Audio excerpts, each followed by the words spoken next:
Etapa 3 da Brasil Ride 2021. Quais são aí as consequências e quais são os resultados de se fazer uma prova um pouco mais curta com 58 km de prova, tá? Porém, com um corpo mais cansado, vindo aí de uma série de provas, de uma série de dias pedalando altas intensidades, pedalando altas quilometragens. No vídeo de hoje a gente vai falar sobre isso.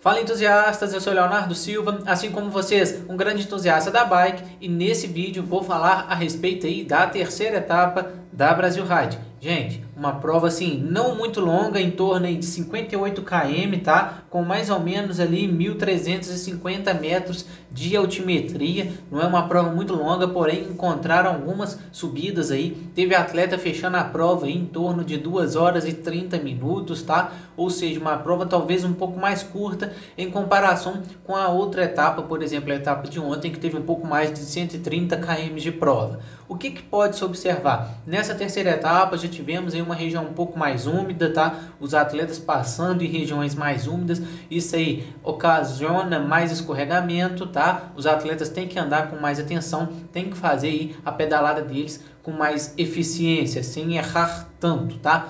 A competição já está basicamente na metade dela aí, a terceira etapa. Amanhã vem a quarta etapa, que é uma etapa rainha, que é a etapa bem mais pesada.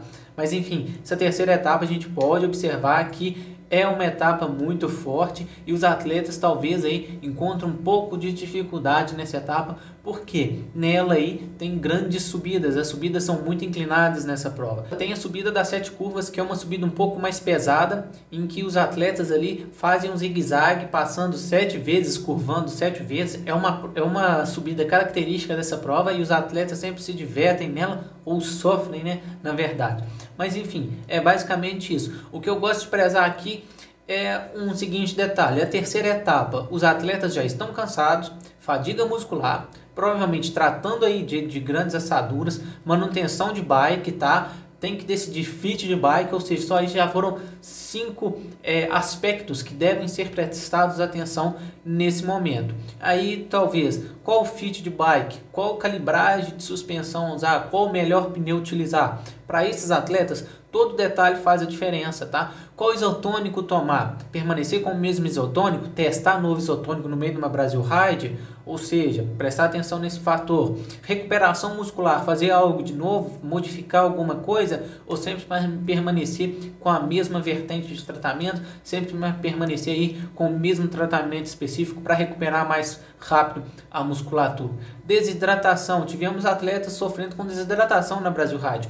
Até que ponto vai essa perspectiva de que o que vale a pena, o que não vale a pena, certo? Então, os atletas aí já devem tomar cuidado, já devem prestar atenção para que esses erros não aconteçam e eles não sofram com isso. E se o atleta não tem tanto preparo assim, talvez aí seria melhor equilibrar e ver o que é melhor para ele e principalmente para os profissionais, ver aí qual que é a melhor estratégia, aonde é melhor forçar, aonde não é tão legal assim forçar. Eu estava falando daqueles praticamente 5 fatores, vem o clima também, vem o tempo, um tempo mais chuvoso, qual que é a dinâmica dos atletas, se vai soltar mais na descida, se vai fazer mais força na subida, enfim, se vai encaixar em um pelotão que anda mais forte, se vai encaixar num pelotão aí que vai segurar um pouco mais a onda. A questão da classificação geral também interfere bastante, o acúmulo de tempo, a liderança das provas,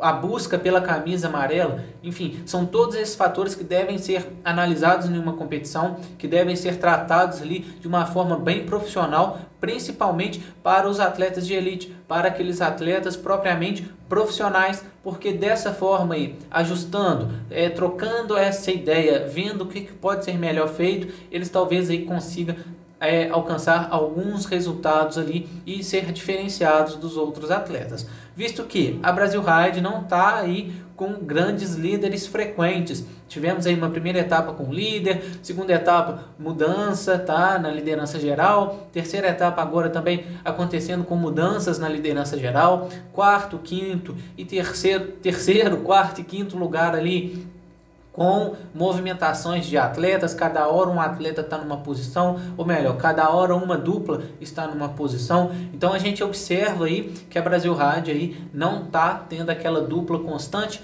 não está tendo aquela dupla ali permanente na primeira colocação, assim como foi lá na Cape Epic. E se você está curioso para saber como que foi a Cape Epic, recomendo a você que já entre aqui no canal e acesse a minha playlist sobre a Cape Epic. Isso mesmo, eu tenho uma playlist completa a respeito da Cape Epic, onde eu falo sobre os principais detalhes e os principais atletas ali que cumpriram, que finalizaram aquela grande competição, que assim como a Brasil Ride também é uma grande competição.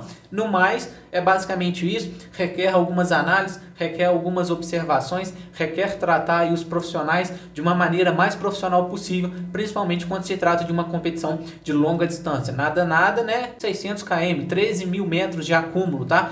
Teve atleta aí que teve relatos no próprio Instagram que enfrentaram em torno ali de 45 graus de temperatura ou de sensação térmica, enfim, região também lá é muito úmida, muita montanha, então não é nada fácil, não é nada bem tranquilo, não é um pedal de 20 km. A Cape Epic requer alguns cuidados, requer aí algumas atenções mais específicas, que talvez legal para todos eles, tanto para os profissionais quanto para os atletas amadores. Na prova de hoje, tivemos alguns resultados ali que para mim me chamou um pouco de atenção ali, tá? Tivemos Alex Malacarne e o Gustavo Xavier pela Specialized BR em primeira colocação, tá? Andaram muito forte, andaram muito bem. Diretamente falando da classificação, em primeiro lugar aí, fechando a terceira etapa, tivemos Gustavo Xavier, Alex Malacarne pela Specialized BR, grandes atletas, eu já falei nos vídeos aqui, são novos, tá? São dois caras ali, acho que estão para baixo de 25 anos, tá? Mas que estão pedalando muito forte, estão sabendo muito o que fazem em cima da bike. E estão batendo de frente com duplas gringas, com duplas fortíssimas brasileiras. Por exemplo, Hans Beck e José Dias. Tem a outra dupla gringa lá, que eu esqueci o nome deles, que estava no pódio, acho que se não me engano, da segunda etapa. Eles fecharam a segunda etapa em terceiro lugar. Temos aí também Lucas Kaufmann e Sherman Treza, tá? Temos outros dois atletas que também são mais novos, Jim Rezende e o Langalinski. Então, são aí atletas que estão na ponta e que estão buscando. E já nessa terceira etapa, o Gustavo Xavier e o Alex Malacarne pedalando pela Specialized, fecha na primeira colocação. Logo em segunda aí vem aqueles líderes que estavam lá liderando a prova na segunda colocação, que é o Sherman Treza e o Lucas Kaufmann, o suíço, tá? Em terceiro lugar temos a presença aí de Hans Becken e José Dias, aquele lá, o português. Já na quarta colocação, vou olhar aqui na minha colinha, vem o Langalinski e o Edson Rezende, tá? Já no feminino, vamos prestar atenção aí nas duplas gringas. Tem uma dupla alemã pedalando muito forte, andando muito bem, então é de se prestar atenção nelas, tá? Não são duplas tão famosas assim do XCO ou então do XCC, mas que andam bem na maratona. Querendo ou não, a Brasil Ride, ela é uma maratona gigantesca, mas é uma maratona, tá? E temos aí na segunda colocação, fechando a terceira etapa na segunda colocação, as atletas Marcela e Lutécia Azevedo. Estão andando muito forte, tá? Estavam sendo líderes do geral, então sabem realmente o que fazem e estão andando muito forte. Vamos ficar de olho aí para ver qual que vai ser aí o resultado final dessa categoria feminina. O vídeo de hoje foi esse, espero que você tenha gostado desse vídeo. Vou fazer vídeo a respeito da quarta etapa, tá, da Brasil Ride, então se liga aqui no canal que vai ter novidade. Já se curta, se inscreve e compartilha, tá? Não deixe aí de assinar o sininho de notificação para que o YouTube sempre te avise de novos vídeos aí, de novas publicações aqui no YouTube. Valeu, pessoal, forte abraço, até a próxima.